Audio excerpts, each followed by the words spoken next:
Hey everybody, let's take a look at some new cards that we have going on for today. It's finally time for Bilgewater, Jack the Winner, and his fishy crew of fighting pirates. We start off with a 1 mana 2/1 pocket picker. Last breath, create a coin in hand. That is just gonna be a good card. You're gonna want to run that in. Let's see. You obviously want to run it with coins. You'll want to run it with Nami because it is Nami and Fizz. It's just going to be a 1 mana unit that gives you a spell. And potentially it's a spell that will give you spell mana if you play it spending spell mana when your mana is full, which can help level up Nami. So, yeah, Pocket Picker. I think you're going to be seeing a lot of this little guy. Then we have Mad Ol' Babs. 2 mana, 1/3. When you refill mana, grant me +1/+0 for each mana refilled. Okay. So, at first glance, you might think that this is going to get kind of crazy. But mana that you get at the end of the turn, or at the start of the turn, rather, is not refilled mana. Same thing for mana going into your spell mana from not spending it.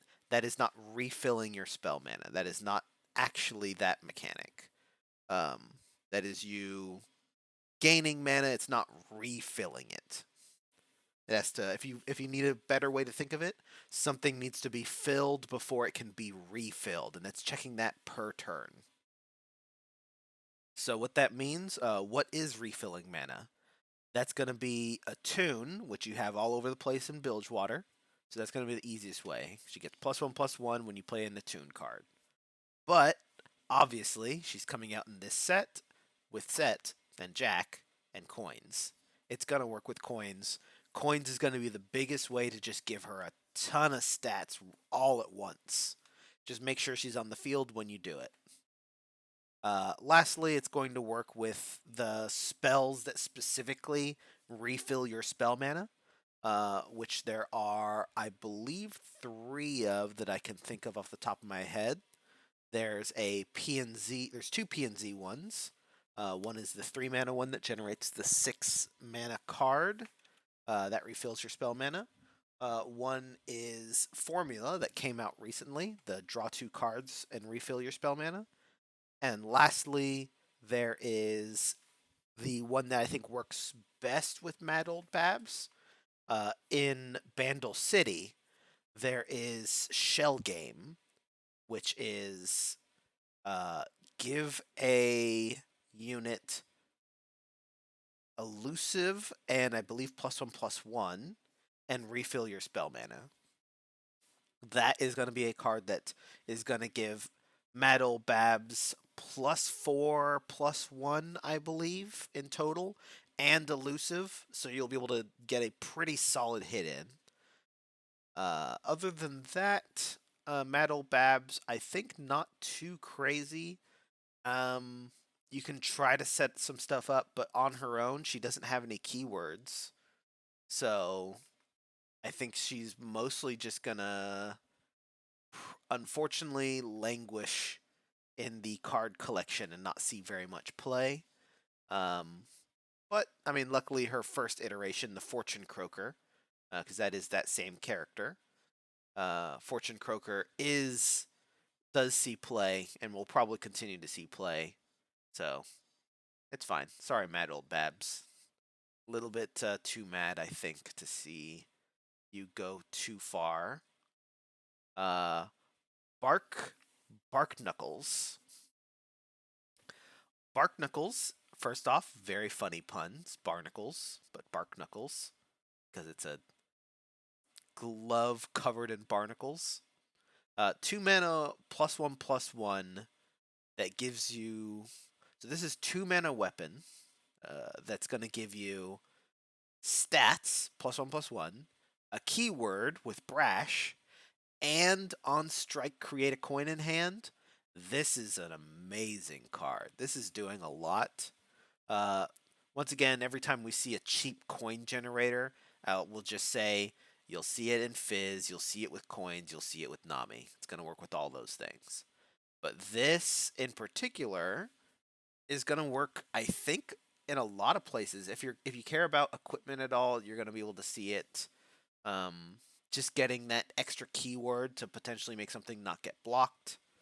Uh, I think the ability to put brash on something is going to be especially strong on elusives because elusives don't tend to have a lot of health. So your elusive is going to be unblockable by other elusives for the most part if it has brash. I think that's going to be the best use of bark knuckles is putting that on some kind of elusive that you want to swing with every turn, which there are plenty, and in fact, we might just see some if we go over to the next set of cards. We have Knuckle. 2 mana, 2/1 elusive.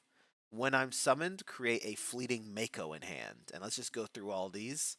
Mako is going to be a 4 mana, 4/4 with Overwhelm. When I'm summoned, create a fleeting Bull in hand. And Bull 6 mana, Brash, 6/6. But when I'm summoned, Rally. So, Mako probably. Knuckle is going to be solid on his own. Mako probably pretty good with the Overwhelm, 4 mana, 4/4.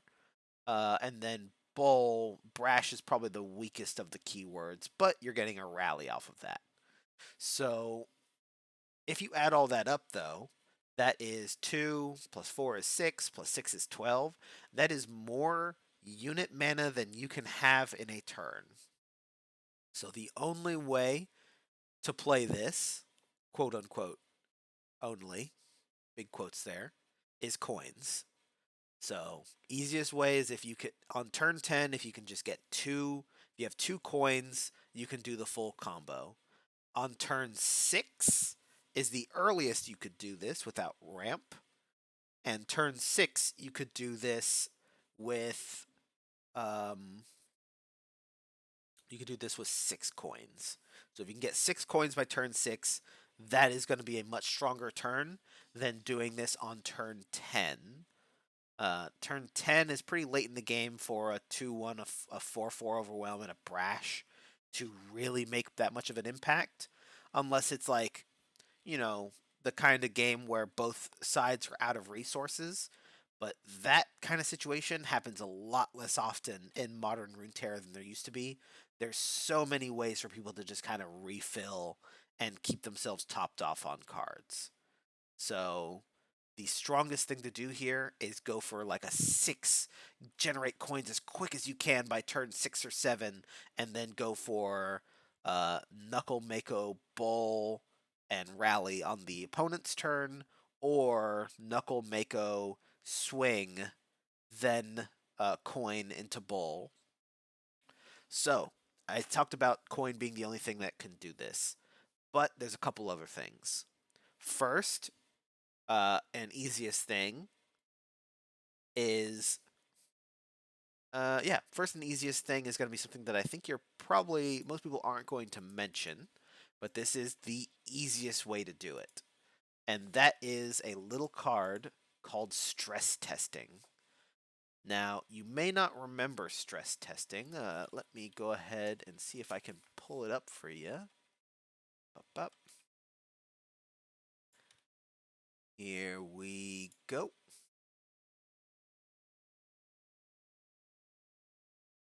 There we go. Stress testing. This card. Remember this one? Remove fleeting from all cards in hand. When I'm discarded, draw 1 fleeting. Stress testing will allow you to, on turn 5, on turn 5? No, on turn 6, play the no core, the Knuckle, and the Mako for 6 mana. and then play stress testing to not discard the fleeting bull, and then play the bull when you need to rally at any point else in the game.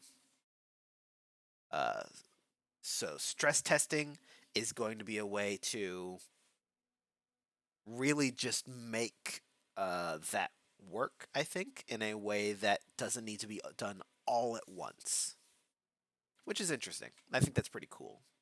Additionally, since you're in P&Z anyway, I think you can go ahead and just remember about good old Viktor. Viktor, once he levels up, makes created cards cost one less, and that is going to affect Mako and Bull, going to 5 mana, going to 3 mana, and that's going to be 2 plus 3 is 5, plus 5 is 10. With a leveled up Viktor on board, you could play all 3 of them just flat out. Additionally, fun thing about a leveled up Viktor, that makes your coin cost 0, which means that you always get profits on coins with a leveled Viktor. So I think money Viktor, like a Viktor Jack deck, Bilgewater and P&Z, might be something worth looking into. Could be pretty cool. And of course, there is everyone's favorite meme, the Glorious Evolution. This will make all of your cards cost 1 less, including Knuckle and Mako and Bull, like created cards as well. Which means that Knuckle will cost 1, then you'll pay 3 and then 5, which is going to be only 9 mana, actually, for Knuckle, Mako, Bull. Once again, you still have to do it all in one turn if you don't have stress testing. But the best thing about the Glorious Evolution play here is that you'll end up with Knuckle being a 4-1 because they all get Augment and they'll all be created cards. So Knuckle will be a 4-1, Mako will be a 5-4, and Brash will still just be a 6-6. That is, of course, assuming that you don't Glorious Evolution and combo even further off of that.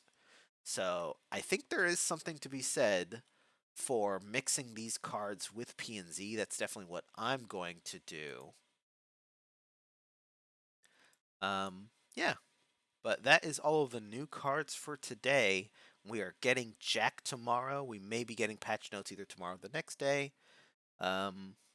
We also, funnily enough, now know that Mad Ol' Babs is the reason why Jack came to Ionia.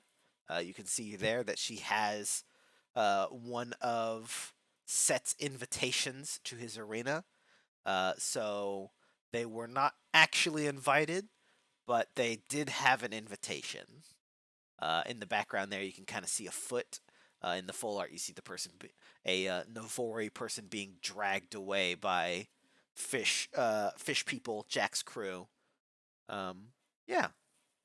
So we'll see what Jack is up to. It definitely looks like Jack is going to be heavily about the coins.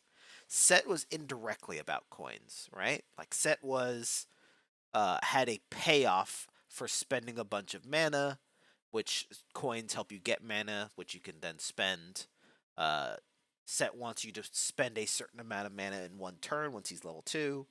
So he's indirectly about coins, but he's not really all about coins. I have a feeling that Jack is going to be much more focused on the coin generation. I don't think he's going to be another payoff. He'll probably be a generator type champion, but we'll see. So I'll see you guys tomorrow. Hope you guys enjoyed the discussion here.